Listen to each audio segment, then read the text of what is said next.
안녕하세요. 문학축조입니다. 오늘은 2020년을 맞아 구상한 문학축조 채널 속 새로운 컨셉의 프로그램을 소개해 드리려고 하는데요. 바로 문학축조과 함께하는 단편 독서단, 앞으로는 줄여서 문단단이라고 부를 프로그램입니다. 그동안 제가 문학작품들을 소개해 드리면서 작가 소개, 작품 소개, 등장인물 소개, 줄거리 요약, 감상평, 이런 식으로 짜여진 틀 안에서 작품 소개를 해왔는데요. 장편소설의 경우에는 이런 틀이 잘 어울리지만 단편소설의 경우에는 좀 새로운 소개 틀이 필요하다는 생각이 들었습니다.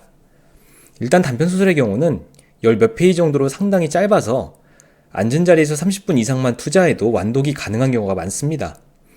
그래서 단편소설의 줄거리 요약이 큰 의미가 없다는 생각이 들었고 도리어 읽는 재미를 빼앗는 것 아닌가 하는 걱정이 되더라고요.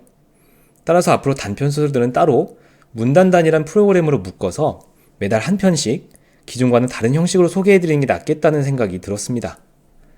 기존의 장편소설들을 소개하던 틀에서 줄거리 요약까지는 과감히 생략하고 단편소설에서 받은 전반적인 느낌, 같이 생각해보면 좋을 점들을 나누는 방식으로 할까 하는데요. 그래서 앞으로 문단단은 소설을 이미 읽으셨다고 전제하고 진행하려고 합니다. 일종의 온라인 독서 모임이라고 생각해 주시면 좋을 것 같아요. 그래서 이름도 단편 독서단이라고 했습니다. 매달 마지막 주 금요일에는 문단단 시간으로 함께할 계획입니다. 미리 공지해드릴 단편소설을 읽어보시고 댓글로도 감상평을 공유해주시는 방식으로 진행하려고 합니다. 댓글 몇 가지를 다음 문단단 시간에 소개하기도 하려고 합니다. 새로운 틀을 활용해서 앞으로 인생을 풍요롭게 만들어줄 훌륭한 단편소설들을 많이 소개해드리도록 하겠습니다. 오늘은 첫 번째 문단단 시간으로 에드가 앨런 포의 대표적인 단편소설인 검은 고양이를 소개해드리려고 합니다. 일단 검은 고양이라는 제목에서 어떤 느낌을 받으셨나요? 지금은 제가 고양이를 좋아하지만 어릴 때만 해도 고양이에 대해서 큰 호감이 없었기 때문에 검은 고양이라는 제목이 그다지 매력적이진 않았습니다. 왠지 무서운 내용을 담고 있을 것 같다는 느낌을 받았죠. 검다는 색의 이미지와 고양이란 동물의 이미지가 저에겐 좋지 않았었거든요. 제가 어릴 때만 해도 추리소설 전집이 유행했었기 때문에 이 작품 역시 추리소설의 일종이라는 편견이 있었던 것 같습니다. 사실 이 작품을 읽어보시면 아시겠지만 실제로 섬뜩한 내용이긴 하죠. 무너진 벽 속에서 죽은 사람의 시신과 살아있는 고양이가 나타나 울부짖는 모습은 어릴 때 이불을 뒤집어 쓰게 만들기 충분했었는데요. 개인적으로는 여름밤에 읽으면 서늘하니 좋지 않을까 하는 생각도 들었습니다. 제가 생각하기에 에드가 앨런 포의 검은 고양이를 통해서 생각해볼 만한 주제는 다음 세 가지인 것 같습니다. 첫 번째로 주인공이 아내를 살해하고 나서 한 행동이 무엇이었는지인데요. 이미 아시다시피 그는 아내를 살해하고 바로 시체를 숨겼죠. 그 행동이 우리에게 시사하는 점이 무엇인지 생각해보면 좋겠습니다. 두 번째로 주인공은 왜 하필이면 벽에다 시신을 숨겼을까 하는 점인데요.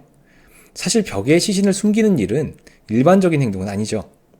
보통 시신을 유기할 때 땅에 묻거나 물에 빠뜨리거나 하는 경우가 많은 걸로 알고 있습니다. 벽이라는 장치에 주의를 기울이시고 이 주제에 대해서 생각해보시면 좋을 것 같습니다. 마지막으로 생각해볼 점은 제가 생각하기에 이 소설에서 가장 특이한 부분이었는데요. 여러분 혹시 이 소설에서 아내의 대사가 전혀 나오지 않는 거 눈치채셨어요? 왜 작품 속에 아내의 대사가 하나도 없는지 생각해보는 것도 재미있을 것 같습니다. 잠시 이 영상을 멈추시고 각자 생각해보신 다음에 이어질 저의 생각과 비교해보시면 더 재미있게 보실 수 있을 것 같네요. 여러분들의 생각을 댓글로도 달아주시면 저에게도 작품을 이해하는 데 많은 도움이 될 것 같습니다. 자, 그럼 각각에 대한 저의 생각을 한번 나눠보도록 하겠습니다. 먼저 이 작품은 자신의 죄를 대하는 인간의 보편적인 태도를 보여주고 있다는 겁니다. 이름을 알 수 없는 주인공은 동물을 좋아하는 것을 통해 볼 때 원래 정이 많고 따뜻한 사람이었던 것 같습니다. 그런데 어찌된 일인지 결혼 후에 술에 빠져 살게 되면서 그는 난폭하게 변했고 아내와 동물들을 학대하는 모습을 보이죠. 그런 그의 흉포한 모습이 극에 달한 장면은 바로 그가 애지중지하던 고양이 플루토의 눈을 도려내고 나중에는 죽이기까지 하는 장면입니다. 그 이후에 그는 다소간 후회하는 마음이 생겼고 플루토와 꼭 닮은 고양이를 주어 집으로 데려오지만 결과는 역시 끔찍했죠. 이 이야기에서 저는 인간이 자신의 죄를 대하는 보편적인 태도를 발견하게 되는데 그것은 바로 은폐하려는 행동입니다. 성경에 나오는 인류 최초의 인간 아담과 하와가 자신들의 죄를 감추기 위해 숨었던 것을 생각해 보면 자기 죄를 은폐하려는 것은 인간의 본능일지 모른다는 생각이 듭니다. 주인공이 새로 데려온 고양이를 죽이려고 시도한 이유는 애꾸인 점이 자신이 죽인 플루토의 모습과 똑같았기 때문이었죠.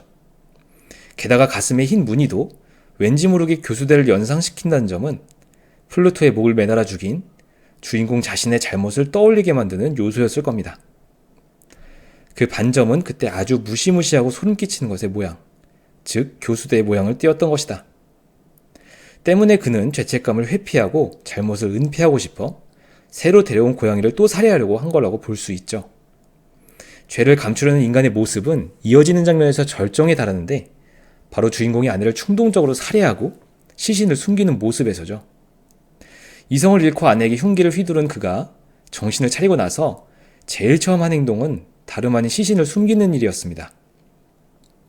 그의 이러한 모습에서 우리는 자신의 죄와 잘못에 직면했을 때 그것을 허둥지둥 숨기려고 하는 인간의 모습을 발견하게 됩니다. 다음으로 이 작품에서 상당히 중요한 역할을 하는 벽이 상징하는 것이 무엇인지 생각해보면 좋겠습니다.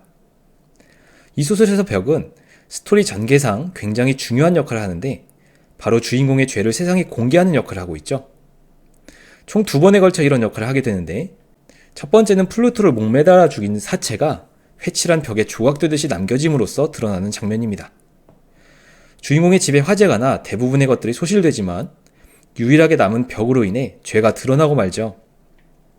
가까이 다가가자 엄청나게 큰 고양이의 모습이 하얀 벽의 엷은 부조처럼 조각된 모습이 눈에 띄었다. 누군가 목매단 플루토의 사체를 집 안으로 던져넣었던 걸로 추정되죠. 이때 벽에 조각되듯이 남겨진 고양이 사체의 흔적은 주인공의 마음속에 죄가 새겨진 것을 상징적으로 보여주는 것만 같습니다. 큰 화재 속에서도 견뎌낸 벽의 안정감이 주인공의 무의식 속에 남기라도 한 것인지 그는 아내를 충동적으로 살해한 후 시체를 벽 속에 유기하고 있습니다. 하지만 경찰이 주인공의 집을 수색할 때 벽에 산채로 함께 묻힌 고양이가 소리를 내므로써 그의 범죄 행각이 드러나고 맙니다. 벽이 송두리째 무너져 내렸다. 이미 엄청나게 썩어 들어간 굳은 피가 여기저기 얼룩진 시체가 똑바로 선 채 목격자들의 눈앞의 모습을 드러냈다. 벽 때문에 주인공의 죄가가 드러나는 것이 2번째로서 그는 든든한 벽이 자기 죄를 끝까지 숨겨줄 것이라 믿었지만 그렇지 않았죠. 도리어 경찰들에 의해 너무나 허망하게 벽이 무너져 내리고 그의 죄가인 아내의 시신이 발견되고 만 겁니다. 이 장면에서는 마치 벽이 무너진 것이 주인공의 무너져 내린 인간으로서의 양심을 상징하는 것처럼 보이기도 합니다. 재미있는 점은 벽이 한 번은 파괴되지 않음으로써 또 한 번은 파괴됨으로써 주인공이 숨기고 싶은 과거를 드러내고 있다는 건데요. 이를 통해서 작가 포는 인간의 죄는 결국엔 어떤 형태로든 드러날 수밖에 없다는 것을 보여주는 것이 아닐까 싶었습니다. 인간의 어두운 면을 숨기고 싶지만 끝내 숨길 수 없다는 것을 작가는 이 작품의 벽을 통해 상징적으로 보여주고 있다는 생각이 듭니다. 마지막으로 소설 방식을 통해 주인공이 자기중심적인 사람임을 보여주고 있다는 겁니다. 이 작품은 주인공이 과거 회상의 형식으로 서술되고 있는 매우 짧은 소설이죠. 철저하게 주인공 1인칭의 관점에서 서술되고 있는 이 소설을 읽으면서 주인공이 얼마나 자기중심적인 사람인지가 드러납니다. 이런 효과를 거둔 것은 분명히 작가 에드가 앨런 포의 천재적인 문학성이 증명되는 부분이라고 생각하는데요. 제가 주인공이 지극히 자기중심적인 인물이라고 느끼게 된 이유는 그에게서 절대로 다른 생명체에 대한 공감과 이해를 발견할 수 없기 때문입니다. 이 소설은 처음부터 끝까지 주인공 자신의 생각과 감정만 서술하고 있으며 아내나 다른 동물들의 감정은 철저히 배제되죠. 이를테면 주인공이 흉포하게 변해갈 때 아내가 보인 반응이나 느꼈을 법한 감정에 대한 묘사가 전혀 없다는 겁니다. 심지어 화재가 일어나는 등의 극적인 상황이 이어지는 가운데서도 아내는 대사 한마디 없으며 존재감 자체가 느껴지지 않는 모습이죠. 또한 학대당하는 동물들의 모습에 대한 설명도 철저하게 배제된 채 이야기가 진행되고 있다는 점에서 애초에 주인공은 공감 능력이 결여된 사람이 아닌가 하는 생각마저 들게 합니다. 이 작품의 서술 시점이 주인공의 범행이 모두 드러난 이후기 때문에 그가 자신의 행동을 후회하는 듯한 느낌이 곳곳에 드러나긴 하죠. 그러나 그 후회의 모습에서도 자신에 의해 살해당한 아내나 동물들에 대한 미안한 감정이나 그들의 고통에 대한 공감은 전혀 보이지 않습니다. 도리어 그의 후회하는 생각 역시도 냉정하고 이성적인 영역에 속한다는 점이 드러나고 이것이 더욱 소름 끼치게 만드는 요소가 되죠. 해서는 안 된다는 단순한 이유 때문에 사악하거나 어리석은 행위를 저질러 보지 않은 사람이 과연 존재할까? 사람을, 그것도 자기 아내를 살해한 사람이 뒤늦게 후회하며 할 만한 생각이라고 느껴지진 않습니다. 철저하게 주인공의 시점으로만 서술함으로써 인물의 성격을 드러내는 작가의 천재적인 재능이 번뜩이는 점이라는 생각이 들었습니다. 여기까지 첫 번째 문단단 시간이었습니다. 문단단 시간에는 앞으로 짧은 단편들을 소개할 예정입니다. 미리미리 읽어보시면 더 재미있게 보실 수 있을 겁니다. 다음 문단단 시간에는 니콜라이 고골의 외투로 찾아뵙겠습니다. 지금까지 문학초초였습니다. 감사합니다.